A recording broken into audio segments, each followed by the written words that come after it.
정유미 검사장 얼마 전에 판일께도 출연을 하셨었죠.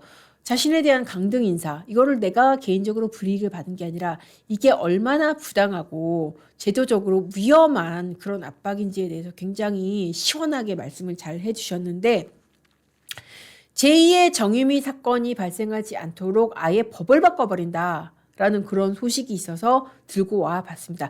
이 내용을 정유미 검사장이 지금 소송하고 있잖아요. 자기에 대한 강등 처분이 부당하다고 다투는 소송을 하고 있는데 이 소송에서 참고 서면에 이 내용을 상세히 담았습니다. 자, 규정을 제2의 정유미가 나올 수 없게 어떻게 바꾸냐면은 자, 법무부에서 이런 식으로 규정을 바꾼다고 합니다. 검사 인사 및 관련 위원회 규정이라고 해서 자, 첫째 검사 자격 간부들의 지금 유배지처럼 돼 있죠. 법무연수원 연구위원. 이거를 지금까지는 뭐 2년, 3년 막 그렇게 돼 있었는데 이거를 재직 기간을 1년으로 제한을 한다는 겁니다. 자, 둘째. 그 1년이 지나면은 검사장급이 아니라 그냥 차장, 부장, 평검사 이렇게 강등시켜서 발령할 수 있게끔 그렇게 한다는 것입니다. 자, 이게 무슨 뜻인지 제가 해설을 해드릴게요. 원래 법무여선 연구위원이라는 게 지금은 마치 좌천의 어떤 냉동고처럼 돼 있는데 원래 그런 자리 아니었어요. 그러니까는 검사장 승진 앞둔 고검 검사급이 가가지고 정상적으로 연구활동 하다가 검사장이 되는 그런 자리인데 문재인 정권 때부터 이게 거의 마치 그런 좌천 검사장들의 냉동고, 수장고처럼 그렇게 돼버렸습니다. 자, 그래도 어쨌든 법무연수원 연구위원은 최소한 검사장 직급은 유진됐었습니다. 근데 거기에서 어떻게 했어요, 이번에? 그것마저도 무너뜨려가지고 정유미 검사장을 고검검사로 발령을 내버린 거 아닙니까? 자, 그러니까 정유미 검사장이 이건 위법이다. 왜냐하면은 현 직제에 따르면은 검사장급이 보낼 수 있는 보직 중에서 고검검사는 없다. 검사장급이 갈 수 있는 마지노선은 법무여선 연구원이었는데 그 법무여선 연구원이 아닌 고검검사로 나를 보낸 건 위법이다. 라고 하니까 그래? 그러면 내가 법을 바꿀게 라고 하는 겁니다. 자, 법무연수원 연구위원 1년만 있어. 그리고 1년 지났는데 아직도 거기 있네? 그러면은 너는 이제 강등이야. 일선 검사로도 보낼 거야. 라고 이렇게 바꾸겠다는 겁니다.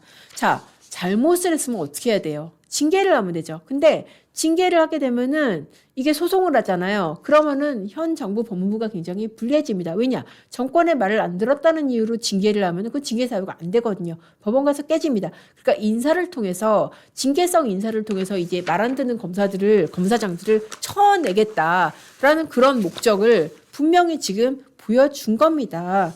자, 근데 여기서 굉장히 큰 모순이 발생을 합니다. 뭐냐면은 법무부가 정 검사장 소송에서 이렇게 주장을 했어요. 아니, 그런 규정이 있는 거는 맞는데 그렇다고 해도 어디로 보내는가는 우리 인사권자 마음이야. 뭐 규정에 따라서 지금 뭐 고검검사로는 못 간다고 그거 아니라고. 우리 어디든지 보낼 수 있다고. 왜? 우리는 인사권자니까. 라고 법무부가 주장을 했는데 그런데 그렇다 그러면 저 규정 왜 만들어요?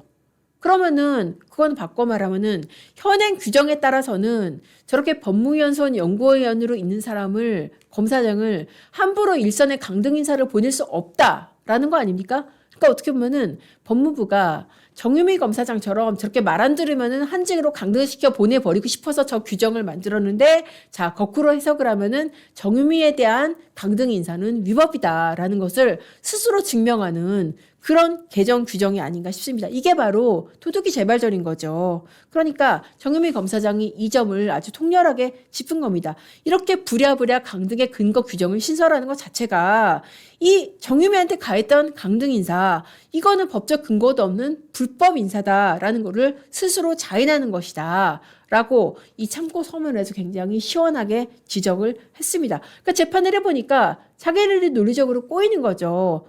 그리고 자기네들이 지금 계속 재판에서는 자, 검사장이라도 강등 인사할 수 있어 라고 주장을 했는데 듣고 보니까 이거 안 되겠네. 규정상으로는 어쨌든 검사장을 저렇게 일선 뭐 고검검사 이런 거 보낼 수 없는 거 맞으니까 안 되겠네 싶으니까 부랴부랴 저렇게 사후에 규정을 개정을 하는 겁니다. 자, 이게 어떻게 보면은 저는 정말 자승자박이자 자, 크게 봤을 때는 좀 연성 독재한 징후가 아닌가 싶습니다. 왜냐? 자, 검사들이 공소청이 만들어지더라도 검사 직위는 유지가 됩니다. 자, 그러면 뭐 괜찮은 거 아니야 싶지만은 이런 규정들이 만들어지면 결국 어떻게 하겠다는 거예요. 이프레스에 글 쓰는 사람, 그리고 정부 여당에 대해서 쓴소리를 하는 사람, 정부 여당의 어떤 공소취소법이라든지 이런 데 대해서 비판하는 사람 다 어떻게 하겠다는 겁니까? 검사장 같은 경우에 법무연수원에 처박아 두고 1년 이상 지나면은 일선 검사로 보내버리겠다는 겁니다. 자, 일선 검사로 보낸다는 게 얼마나 무서운 거냐면은 자, 밑에 만약에 일선 검사로 가게 되면은 정말 새카만 후배가 부장검사하고 나는 그 밑에 평검사까지도 될 수가 있다는 겁니다. 나가라는 거죠. 그런 식으로 신분사기 압박을 통해서 정말 말 잘 듣는 검사들로 순치를 시키겠다. 저는 이거는 연성 독재라는 생각이 듭니다. 그러니까 정말 제대로, 그러니까 오리지널 독재는 뭐 총칼과 무력을 동원하는 거지만은 이런 식으로 법과 제도와 규정을 바꿔가지고 독립성을 가져야 되는 사법기관, 준사법기관인 검사들을 순치시키는 거, 이거는 연성 독재의 일환이라는 생각이 듭니다. 자, 그렇게 해서 결국은 어떻게 보면은 개정 규정을 통해서 정유미 검사장에 대한 인사가 얼마나 부당한지를 스스로 드러낸 꼴이 되는데, 자, 이 사건에 대해서 법원이 과연 그렇게 판단을 하는지, 저는 이거는 당연히 정유미 검사장이 승소해야 되는 사건이라는 생각이 드는데, 재판 결과 한번 지켜보시죠. 5월 중에 선고가 납니다. 그 재판 결과도 한번 제가 시원하게 짚어드리겠습니다. 자, 어떻게 오늘 판읽기 잘 보셨나요? 제가 준비한 아이템 다 들려드렸고요. 참 굉장히 들려드리고 보니까는 여러 가지 답답한 일도 많고 화난 일도 많은데 그래도 어쨌든 역사의 기록 차원에서 우리가 끊임없이 이렇게 꼼꼼하게 기록을 하면서 대처할 방안들을 짚어나가는 게 우리가 할 일이 아닐까 싶습니다. 자, 오늘 판읽기 들어주셔서 감사하고요. 다음 시간에도 더 알찬 아이템으로 찾아뵙겠습니다. 감사합니다.